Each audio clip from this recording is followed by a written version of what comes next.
Agriculture का मतलब हम लोग सिर्फ फसल समझते थे, उससे बड़ा सेक्टर डेयरी और फिशरी है, वो अब विजिबिलिटी उसकी ज़्यादा दिख रही है। पीछे हम लोग कितना ट्रंप का सुने थे कहानी कि इस सेक्टर में इतना टैरिफ लगा दिया, उस सेक्टर में इतना टैरिफ लगा दिया, उसका एक लार्जर इम्पैक्ट इस सेक्टर पे दिखाई पड़ता, क्योंकि यूएस से बहुत ज़्यादा मुझे लगता है कि इस सेक्टर में एक्सपोर्ट भी है और ये काम भी होता है। कोई क्राइसिस होता है, उसको अपॉर्चुनिटी में कैसे आप कन्वर्ट करते हैं, वो इस मंत्रालय ने दिखाया। क्राइसिस ट्रंप के वजह से हुआ, लेकिन वो अपॉर्चुनिटी जो फिशरी एंड जो डिपार्टमेंट है इनका, वो डिपार्टमेंट ने उसको अपॉर्चुनिटी में कन्वर्ट करके, मैं तो खुद गांव से आता हूं तो मछली पालन करता हूं, 3-4 तालाब मेरे पास भी है, वहाँ करता हूँ। और मैं देखता हूँ कि अब बिहार में जहाँ जिस एरिया से मैं आता हूँ वहाँ मछली का बहुत डिमांड रहता है, और अब हाल ये है हम लोग की सेल्फ सस्टेन तो ऑलमोस्ट हो ही गए हैं, वहाँ से अब नेपाल भी मछली जाता है। तो ये ग्रोथ जितना इस सेक्टर में मैं देख रहा हूँ, पूरा जल जीवन हरियाली, ये कॉन्सेप्ट अगर देश में पहली बार इस इशू को कोई एड्रेस किया तो बिहार सरकार नीतीश कुमार ने इस इशू को 2019 में एड्रेस किया, जल जीवन हरियाली ला करके। 3 बार हो गया उनका, 3 साल से ये कार्यक्रम कर रहे हैं, और मुझे लगता है कि हर एक साल ये कार्यक्रम परिपक्व होता गया है। और पूरे देश में जिस हिसाब से लोगों के बीच में ये इस विषय को ले जाते रहे हैं, एग्रीकल्चर के बारे में तो थोड़ा बहुत चर्चा होता भी था, लेकिन डेयरी को लेकर के, पशुपालन को लेकर के बहुत चर्चा नहीं होता था। तो उसको इस स्केल पे लेके आना, पूरे देश से लोगों को जोड़ना, किसानों को जोड़ना, जो सहकारी संस्थाओं में है उनको लेकर के आना, तो इसके लिए इनका सस्टेन एफर्ट रहा है नवनीत आनंद जी का।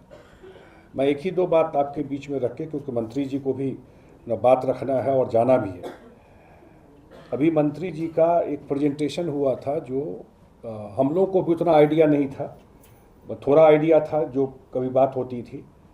लेकिन एक प्रेजेंटेशन हुआ था जब हम लोग का एनडीए के मेंबर्स ऑफ पार्लियामेंट का एक होता है हर एक ट्यूसडे को मीटिंग, तो सारे जो एनडीए के जितने सांसद हैं, एमपीज हैं, उनका मीटिंग होता है और सारे लोग रहते हैं, प्रधानमंत्री जी भी रहते हैं वहाँ पर, पार्लियामेंट में ही ये होता है। और वहाँ डेयरी सेक्टर का एक प्रेजेंटेशन मंत्री जी ने दिया था, और पीछे हम लोग कितना ट्रंप का सुने थे कहानी कि इस सेक्टर में इतना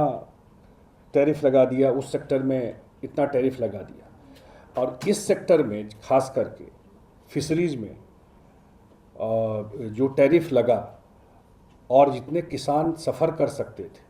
या जितने लोग रोजगार से जुड़े हुए हैं इस फील्ड में, या जितने एक्सपोर्टर हैं, जितने बिजनेस सेक्टर के लोग जुड़े हुए, उसका एक लार्जर इम्पैक्ट इस सेक्टर पे दिखाई पड़ता, क्योंकि यूएस से बहुत ज़्यादा मुझे लगता है कि इस सेक्टर में एक्सपोर्ट भी है और ये काम भी होता रहा। लेकिन जो स्लाइड बाय स्लाइड प्रेजेंटेशन मंत्री जी का रहा, और उस प्रेजेंटेशन में देखा गया कि वो एक, नहीं कहते हैं आपदा में अवसर, कोई क्राइसिस होता है उसको अपॉर्चुनिटी में कैसे आप कन्वर्ट करते हैं, वो इस मंत्रालय ने दिखाया। क्राइसिस ट्रंप के वजह से हुआ, लेकिन वो अपॉर्चुनिटी जो फिशरी एंड जो डिपार्टमेंट है इनका, वो डिपार्टमेंट ने उसको अपॉर्चुनिटी में कन्वर्ट करके, जितना पहले होता था, फिगर्स तो उनके पास होगा लेकिन जो हम लोग उस समय देख रहे थे, लेकिन वो जितना पहले एक्सपोर्ट होता था,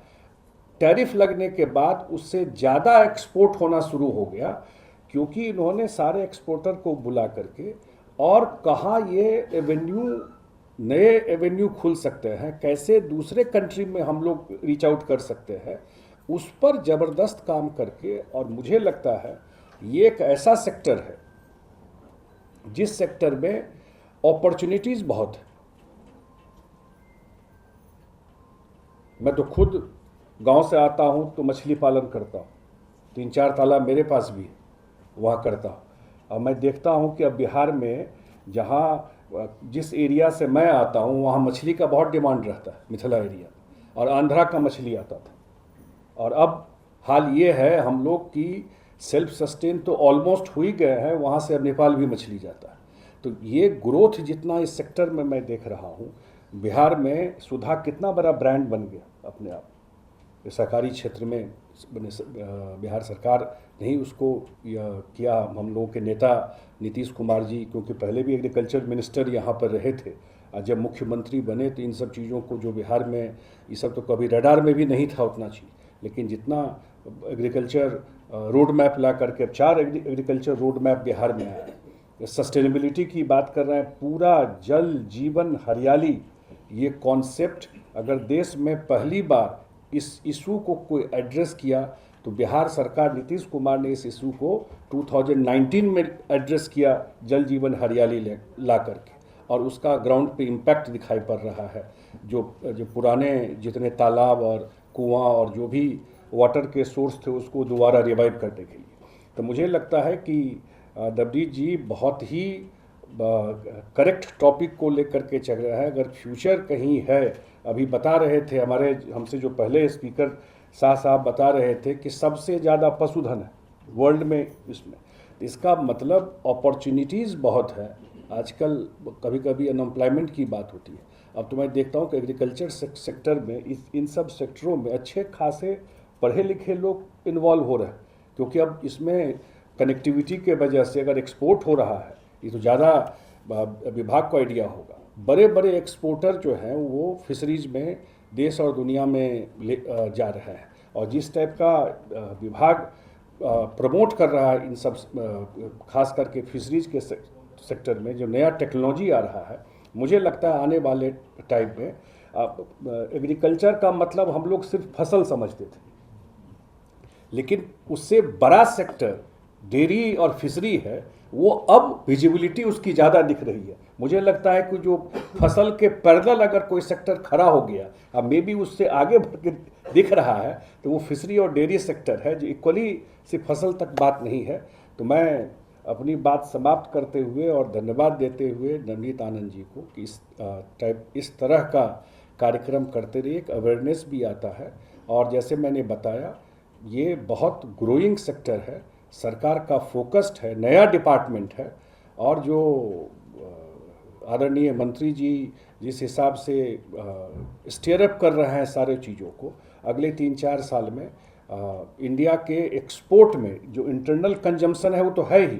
जो रेवेन्यू हम लोग कहते हैं एक्सपोर्ट से रेवेन्यू आना, एक्सपोर्ट से खास करके इस सेक्टर में आने वाले टाइम में इंडिया का मेजर रेवेन्यू अर्नर हो जाएगा फिशरी और डेयरी सेक्टर। ये सबसे बड़ी बात होने जा रही है। इसी बात से मैं अपनी बात समाप्त करते हुए और नंदी जी को धन्यवाद देते हुए अपनी बात समाप्त करता हूँ।